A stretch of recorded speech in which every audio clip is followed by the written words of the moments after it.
Hi friends, welcome on Yourpedia, and there's a good news for all of you, those who have BTech and MTech degree with first class.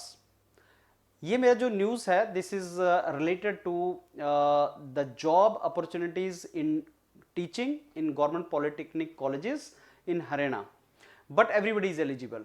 आप किसी भी state के हैं, अगर आपने 10th class में if you have done Hindi in 10th class, you are eligible for that. Whether you are from Uttar Pradesh, you Rajasthan, Madhya Pradesh, आप इस एग्ज़ाम को लिख सकते हैं. And as we know, Haryana में अभी गवर्नमेंट हैज़ जस्ट नई गवर्नमेंट फॉर्मेशन हुआ है, नई ओथ ली है गवर्नमेंट ने, and this government is very serious for creating the job opportunities. Let me tell you, Haryana Public Service Commission is recruiting many professionals very meticulously, very transparently. Yourpedia ने I think this is the 6th exam in 2 years which Yourpedia is covering for Haryana Public Service Commission and for people of Haryana and outside Haryana. सबसे पहले आपका lecturer का exam हुआ था, यही वाला exam I think 2-3 साल पहले ये एग्जाम हुआ था.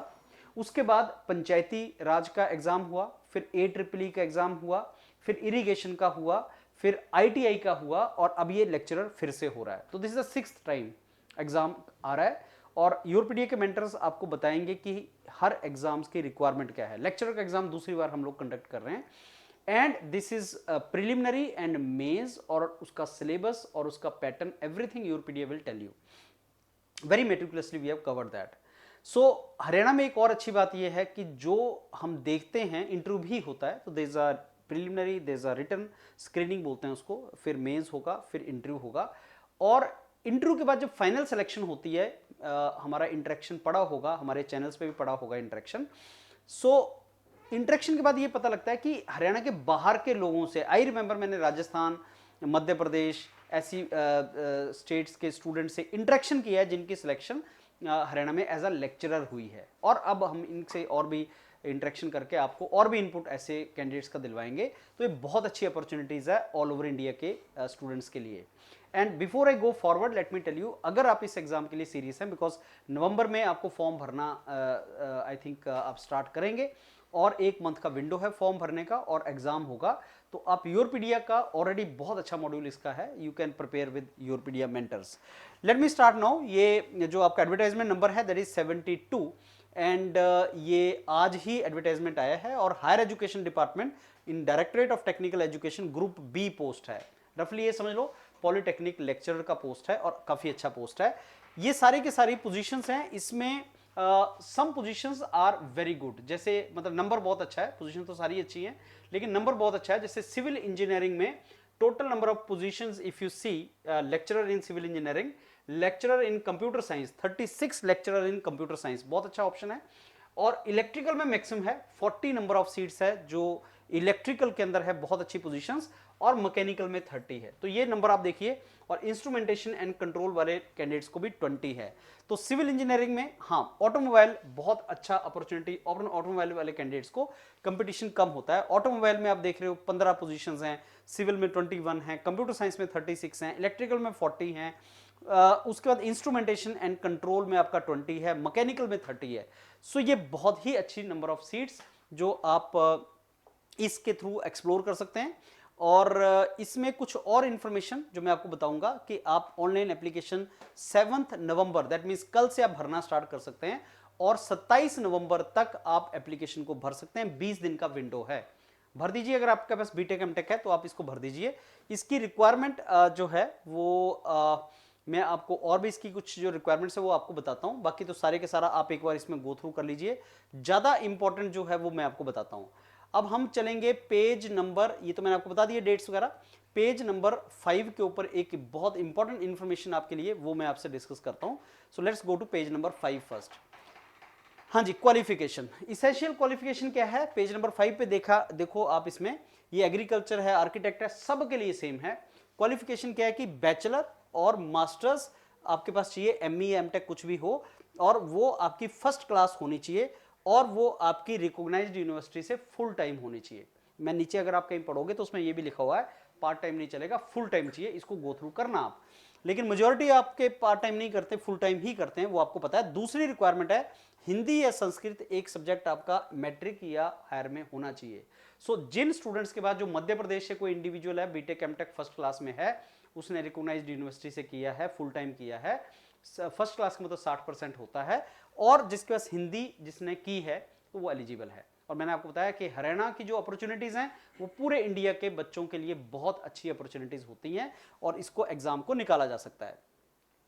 अब उसके बाद ये सारे के सारा सेम है। अब मैं आपको पेज नंबर 11 पे ले चलूंगा। ये सारे के सारा आप एक बार इसमें गो थ्रू कर लेना। जैसे आपकी जो ब्रांच है, जैसे इंस्ट्रूमेंटेशन एंड कंट्रोल इंजीनियरिंग के आप हैं, कई बार आपको कंफ्यूजन होता है कि सर क्या मैं एलिजिबल हूं, नहीं एलिजिबल हूं।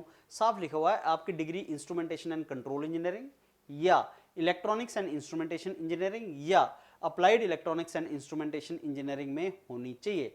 तो इलेक्ट्रॉनिक्स एंड कम्युनिकेशन इंजीनियरिंग कहीं लिखा नहीं है इसके अंदर, तो ये देख के आप इसको ढंग से पढ़ के तब करना है। एक अच्छी बात प्रोडक्शन इंजीनियर्स के लिए ये है कि मैकेनिकल की सीट्स के लिए प्रोडक्शन इंजीनियर भी एलिजिबल है। तो अगर आपके पास एमटेक एमई प्रोडक्शन इंजीनियरिंग की बीटेक एमई है, दोनों अगर प्रोडक्शन में, तो आप अप्लाई कर सकते हैं, nothing to worry on that. ये चीज हो गया आपका सारा। अब चलते हैं पेज नंबर, मैं आपको 11 नंबर 10 नंबर पेज पे ले जाना चाहता हूं। स्क्रीनिंग टेस्ट वगैरह, हाँ यहाँ पे पेज नंबर 10 में आप देखोगे टोटल स्क्रीनिंग जो है प्रिलिमिनरी, उसमें 100 क्वेश्चन आएंगे, 2 घंटे का पेपर होगा। सारे के सारे आपके टेक्निकल क्वेश्चन है, नॉन टेक्निकल नहीं है, इसमें टेक्निकल क्वेश्चन है।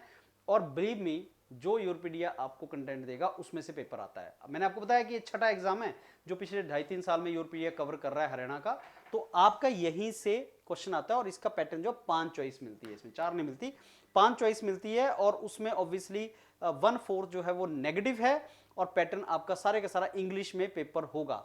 और मिनिमम आपको 25% स्कोर करना है प्रिलिमिनरी में पास होने के लिए। फिर चलते हैं मेंस की तरफ। मेंस का 3 घंटे का पेपर है, 150 मार्क्स का होगा। ये आपका सब्जेक्टिव पेपर है, और यूरोपीडिया के ऊपर आपने काफी प्रैक्टिस सब्जेक्टिव पेपर का किया होगा। और हरियाणा में क्या होता है कि मैक्सिमम बच्चों को प्रॉब्लम मेंस में आती है, क्योंकि राइटिंग प्रैक्टिस नहीं होता उनका। तो राइटिंग प्रैक्टिस अच्छा करना, सो दैट आपका शुरू से ही अच्छे तरीके से करो। और मिनिमम इसमें भी आपको 35% स्कोर करना है इंटरव्यू में जाने के लिए। रिटन में आपको 35% स्कोर करना है। और उसके बाद जो आपका सब्जेक्ट नॉलेज है, इसको ये सब्जेक्ट नॉलेज बोलते हैं। जब आप इंटरव्यू में चले जाएंगे, प्रीलिम के मार्क्स काउंट नहीं होते, इंटरव्यू में जब आप जाएंगे तो इसका 87.5% है और इंटरव्यू का 12.5% है। और इंटरव्यू में ज्यादा नंबर ऑफ टाइम्स बच्चों को वो नहीं बुलाते, 1:2 1:3 की रेशियो होती है, नॉट दैट। तो मत मान के चलिए आप, ये आपका मेंस का जो एग्जाम है वही मेन आपको यहाँ पे स्कोर करना है। इस तरीके से आपका ओवरऑल फ्रेंड्स ये एग्जाम है। अब अगर आप सीरियस हो, बीटेक एमटेक अगर फर्स्ट क्लास है, अगर आप सीरियस हो इस एग्जाम के लिए, बिलीव मी इससे अच्छी अपॉर्चुनिटी नहीं मिलेगी। और अगर आप इसको क्रैक करना चाहते हैं, तीनों स्टेजेस आप स्क्रीनिंग, मेंस, इंटरव्यू, तीनों स्टेजेस क्रैक करना चाहते हैं, यूरोपीडी के साथ जुड़ जाओ, आपकी बहुत अच्छी प्रिपरेशन आप कर पाएंगे। इसके ऊपर बहुत सी डिटेल और बनती रहेंगी, और इसमें मेंटर्स आपको सारा गाइड करते रहेंगे कैसे कैसे आपको प्रिपरेशन करना है। एंड डेडिकेटेड जो हमारा इंटरव्यूज जो हमारा लेक्चरर का ये चला था, जो मॉड्यूल चला था, उसी मॉड्यूल को एक बार रेफर भी आप कर सकते हैं, और उसी मॉड्यूल के ऊपर आप तैयारी और भी कर सकते हैं। ऑल द वेरी बेस्ट, पूरी तरह से एफर्ट लगाओ, so that you can crack this and you can get really good government job in teaching. Thank you.